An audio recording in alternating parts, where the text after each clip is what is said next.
Cuando conocí a Santiago, jamás imaginé que aquella sería la decisión más peligrosa de mi vida. Lo vi por primera vez en una cafetería pequeña cerca de la oficina. No era particularmente guapo ni llamativo, pero tenía una forma de hablar que atrapaba. Era educado, discreto y, sobre todo, parecía entender el silencio. A diferencia de otros hombres que intentaban impresionar, él parecía cómodo con solo escuchar. Eso, al principio, me pareció encantador. La primera vez que salimos, me llevó a caminar por un parque de noche. Algo que normalmente me pondría nerviosa, pero con él, por alguna razón, me sentía segura. Dijo que le gustaban los lugares sin mucha gente, donde uno podía escuchar sus propios pensamientos. En las primeras semanas todo fue normal, incluso agradable. Santiago era detallista, aunque no empalagoso. Nunca me pidió fotos, ni me cuestionó sobre mi pasado, pero tampoco hablaba mucho del suyo. Sabía que trabajaba desde casa, algo relacionado con análisis de datos. Nunca decía exactamente qué hacía, solo que ayudaba a empresas a tomar mejores decisiones. Era vago, pero no insistí. La primera señal de alarma apareció en su departamento. Había aceptado su invitación a cenar después de varias salidas. Vivía en una zona algo apartada, en un edificio viejo. Al entrar, todo estaba perfectamente ordenado. Demasiado. Nada parecía tener uso, como si cada objeto estuviera solo para aparentar que alguien vivía allí. No había fotos ni adornos personales. En el baño, una sola toalla colgaba recta, sin señales de uso. La cocina, reluciente. Le pregunté si acababa de mudarse y solo me respondió que le gustaba mantener todo limpio. Esa noche me sentí inquieta, pero no supe por qué. Con el tiempo comencé a notar otras cosas. Santiago no tenía redes sociales. Su celular siempre estaba en modo avión cuando estábamos juntos. Jamás contestaba llamadas frente a mí. Cuando lo cuestioné, dijo que valoraba su privacidad, que el mundo actual era demasiado ruidoso. Me dijo que yo era una excepción en su vida tranquila, y en ese momento me sentí halagada. Poco a poco se volvió más controlador, sutilmente. Comentarios como, ese amigo tuyo se nota que quiere algo más, o no deberías publicar tantas cosas en línea, se volvieron comunes. Al principio me parecían muestras de interés, pero con el tiempo se volvieron más frecuentes y más invasivas. Un día mencionó algo sobre un correo que yo había enviado en el trabajo. No recuerdo haberle contado nada. Lo confronté y se rió, diciendo que solo era una corazonada. No le di importancia, pero la duda quedó sembrada. Una tarde decidí buscar su nombre en internet. No encontré nada. Nada en redes, ninguna publicación, ni siquiera una mención en bases de datos laborales. Como si no existiera. Revisé su celular cuando se metió a bañar, pero estaba bloqueado con un patrón que cambiaba constantemente. En su departamento no encontré ningún documento personal, ni recibos, ni cartas, nada. Sentí una mezcla de miedo y confusión. Una noche me animé a seguirlo después de que saliera de su casa. Caminó durante varios minutos hasta llegar a una casa abandonada a las afueras. Entró sin tocar.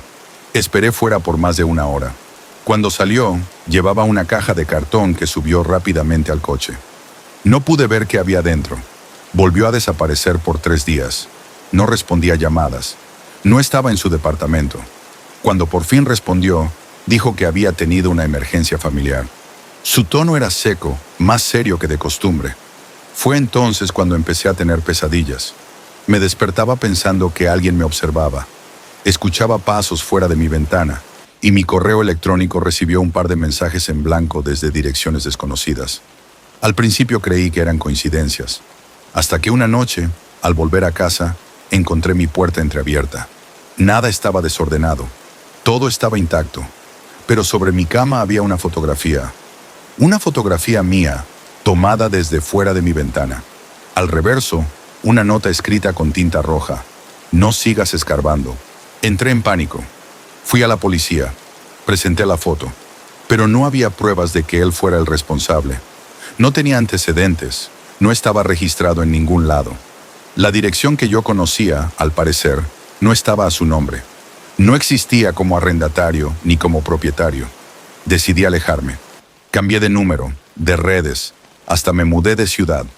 Creí que todo había terminado, hasta que una tarde, caminando por un parque de mi nueva ciudad, vi una figura conocida entre los árboles. Solo fue un segundo. Creí estar paranoica, hasta que encontré, bajo mi puerta, una copia exacta de la fotografía anterior, con una nueva nota. Pensaste que podrías esconderte de mí. Me llamo Ricardo. Nunca me consideré alguien especialmente emocional. Siempre fui reservado, frío para algunos, práctico para otros. Y cuando conocí a Mariela, sentí que ella era mi contraparte perfecta. Una mujer encantadora, segura de sí misma, con una belleza que no se esforzaba por mostrar, porque simplemente le brotaba. Nos conocimos en la universidad y a los pocos meses ya vivíamos juntos en una casa modesta al sur de la ciudad. Todo parecía perfecto, hasta que dejó de serlo. Mariela tenía una forma peculiar de estar presente. No era celosa de forma obvia, pero notaba pequeñas cosas. Sabía exactamente a qué hora debía regresar yo del trabajo, cuánto tiempo tardaba en el tráfico, qué perfume usaban mis compañeras. Nunca decía nada directamente, solo observaba, y cuando hablaba, lo hacía con una calma que dolía más que cualquier grito. Con el tiempo empezó a cambiar el ambiente de la casa. Me ponía nervioso llegar y no saber qué versión de Mariela iba a encontrar. A veces estaba radiante, cocinando, sonriente, como si todo fuera perfecto. Otras, no decía una sola palabra en horas. Se sentaba en la sala a mirar hacia la ventana, como si esperara que algo o alguien llegara. Nunca supe qué. Una madrugada desperté con un sonido extraño en el patio. Pensé que era un gato, hasta que escuché el arrastre de algo pesado. Al asomarme por la ventana, vi a Mariela en bata, descalza, cavando un hoyo con una pala. Lo hacía con una determinación inquietante. No se detuvo ni siquiera cuando supo que yo la estaba viendo. Al día siguiente, el jardín tenía una nueva planta, con tierra removida de forma evidente. Cuando le pregunté, me dijo que era un ritual para protegernos. Me reí, pero no hubo nada gracioso en sus ojos cuando me lo dijo. Las cosas escalaron rápido. Mis cosas comenzaron a desaparecer. Camisetas, llaves, incluso documentos. Ella aseguraba no saber nada. Luego comencé a recibir correos electrónicos anónimos, fotos mías entrando al trabajo, capturas de conversaciones viejas con exnovias, incluso una fotografía de mi habitación, tomada desde adentro mientras yo dormía. Intenté dejarla. Le dije que necesitaba tiempo, que las cosas no estaban funcionando. No lloró, no me gritó, solo sonrió. Me dijo: sé exactamente cuánto tiempo vas a tardar en darte cuenta de que no puedes irte. Y se fue a dormir. La siguiente semana fue un infierno. Mis redes sociales se llenaron de publicaciones falsas, mensajes extraños. Mis padres recibieron correos con fotos mías alteradas, diciendo que yo estaba involucrado en cosas que no podía ni repetir. En el trabajo, alguien mandó un correo masivo desde mi cuenta, hablando de cosas ilegales. Tuvieron que suspenderme temporalmente. No había pruebas de nada, pero la duda quedó en el aire. Intenté mudarme de inmediato, pero cada vez que lo intentaba, alguien me seguía. Autos que pasaban una y otra vez por mi calle, llamadas con números ocultos en la madrugada. No tenía pruebas, pero lo sabía. Era ella. Un día regresé a la casa por mis últimas cosas. Ya había conseguido rentar un cuarto en otra ciudad. Cuando entré, la casa estaba impecable, vacía. No quedaba ni una sola fotografía nuestra, ni una prenda de ella, como si nunca hubiera estado ahí. Solo quedaba una cosa, una caja negra sobre la cama. Dentro había cosas mías, pequeñas pertenencias que creía perdidas, pero también había mechones de cabello, uñas y una hoja con mi nombre escrito cientos de veces en lo que parecía sangre seca. No supe qué hacer. Desde entonces, no he vuelto a verla. Me mudé, cambié de teléfono, cerré mis redes sociales, pero a veces, cuando duermo, sueño con esa noche en el jardín y despierto con la sensación de que hay algo debajo de la tierra, algo que sigue ahí, esperando, algo que no fue solo simbólico, porque cuando pasaron las lluvias, volví por curiosidad. Me acerqué al jardín una madrugada y el lugar donde había estado la planta estaba removido de nuevo, pero ya no había nada plantado. Mi nombre es Elena Y esto que te voy a contar no es una historia que haya leído en internet, ni algo que alguien me haya contado. Esto me pasó a mí. Y aunque han pasado varios años, todavía me cuesta hablar de ello sin que se me erice la piel. Todo comenzó cuando entré a trabajar en una agencia de diseño gráfico en Guadalajara. Ahí conocí a Marco. Era uno de los fotógrafos freelance que colaboraban con la agencia. Desde el principio, noté que tenía un aire diferente. Su voz pausada, sus gestos medidos y esa forma intensa de mirar, como si analizara cada palabra que uno decía. Pero también tenía carisma. Sabía cómo hacer sentir especial a alguien. Y así fue como poco a poco empezó a acercarse a mí. Al principio, me parecía hasta poético. Me llevaba café por las mañanas, me dejaba notas escritas a mano, con frases que parecían sacadas de una novela. Me escuchaba con atención y decía cosas como que sentía que nuestras almas ya se conocían. Yo en ese momento venía saliendo de una relación difícil y su presencia me resultaba reconfortante. Pero con el paso del tiempo, esa atención empezó a convertirse en algo más pesado. No invasivo al principio, pero sí inquietante.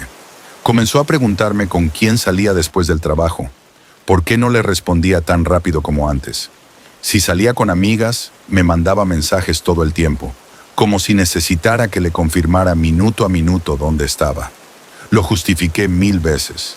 Pensaba que simplemente era inseguro, que necesitaba cariño.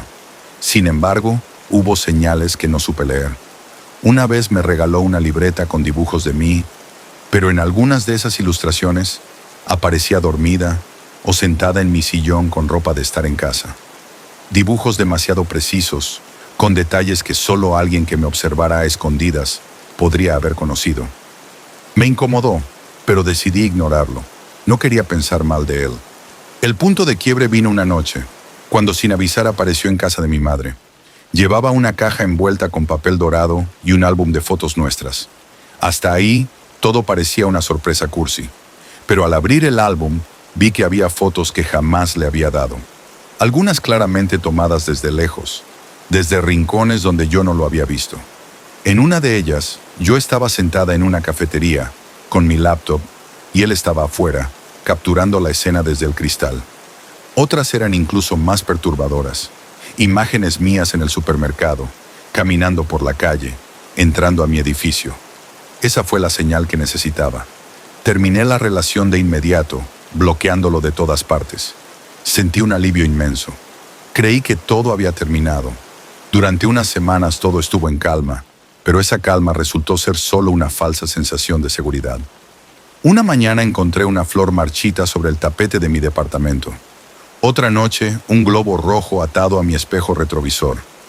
Pensé que era una coincidencia hasta que una tarde, al bajar al buzón, encontré una pequeña nota escrita con letras recortadas de una revista. ¿Ya me olvidaste? La policía me dijo que no podían hacer mucho si no había una amenaza directa. Los días siguientes se volvieron insoportables. Sentía que alguien me observaba a todas horas. Cerraba las cortinas, apagaba las luces temprano. Revisaba el cerrojo 3 veces antes de dormir. Pero lo peor fue empezar a notar detalles dentro de mi departamento. Mi cepillo de dientes estaba húmedo, aunque no lo había usado. El gas se encendía solo. Mi ropa estaba desordenada. Una taza sucia en el fregadero que no recordaba haber usado. La paranoia me estaba carcomiendo, o eso pensaba, hasta que decidí instalar una cámara pequeña dentro del armario del pasillo. La escondí entre algunas cajas, justo frente a la puerta principal. Quería comprobar que todo estaba en mi mente, pero no fue así. La primera noche que revisé el video, se me fue el aire. Marco aparecía en las imágenes. Entraba al departamento como si fuera suyo. No forzaba la puerta. Tenía llave. Caminaba tranquilo, revisaba los cajones, olía mi ropa e incluso se recostaba en mi cama, abrazando una de mis sudaderas. A veces simplemente se quedaba ahí, en silencio, mirando el techo. Lo más inquietante fue una toma en la que se quedó parado frente al espejo de mi recámara, practicando una conversación, como si estuviera ensayando algo que pensaba decirme. Decidí no ver más. Llevé el video directamente a la policía. Lo detuvieron esa misma semana. En su mochila encontraron objetos personales míos. Una carta que había roto y tirado hacía meses. una fotografía de mi infancia que no tenía idea de cómo había conseguido, y un cuaderno con notas detalladas de mis rutinas, direcciones, nombres de amigas, hasta la marca del shampoo que usaba. Descubrí que había instalado un programa de rastreo en mi celular. También que había hecho una copia de la llave cuando vivía conmigo. Estuvo entrando a mi casa durante semanas, tal vez meses. Nunca sabré con exactitud. Desde entonces cambié de ciudad. Me mudé a un lugar donde nadie me conociera. Cambié de número, de trabajo, de vida. Durante un tiempo, cada vez que escuchaba pasos en el pasillo, mi corazón se detenía. Cada vez que alguien decía mi nombre en voz alta, giraba la cabeza con miedo. Y aunque Marco fue sentenciado, el verdadero castigo fue el miedo que me dejó. Un miedo que todavía hoy, años después, me acompaña como una sombra silenciosa. Porque el amor, cuando se tuerce, puede volverse una prisión. Y a veces, las personas más peligrosas no están en los callejones oscuros, sino en tu propia cama. Si este video te gustó, no olvides dejar tu like. Eso ayuda muchísimo al canal. Y suscríbete para no perderte más relatos como este. Nos vemos en el próximo video.